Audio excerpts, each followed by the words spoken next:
Quem achou, diga amém. Amém. Quem não achou, diga misericórdia.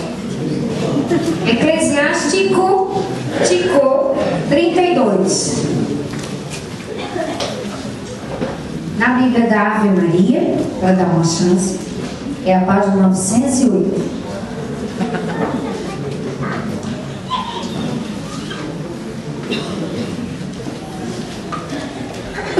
Amém?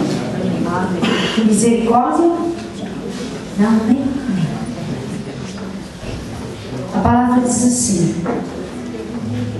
fizeram-te rei do festim, não te enalteças.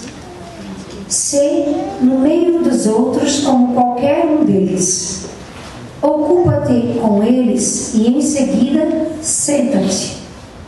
Não tomes lugar à mesa, senão após cumpridos os teus deveres. Assim regozijarás por causa deles. Receberás a coroa como um gracioso adorno e ganharás a consideração dos convivas. Tu, mais idoso, fala, pois convém que sejas o primeiro a falar, com séria competência. Mas não perturbes a música, nem te alongues em discursos onde não há quem o ouça.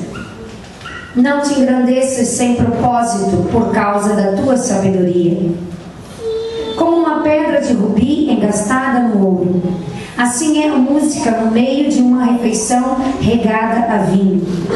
Como um sinete de esmeraldas engastadas em ouro, assim é um grupo de músicos no meio de uma alegre e moderada libação. Ouve em silêncio, e tua modéstia provocará a benevolência. Palavra do Senhor.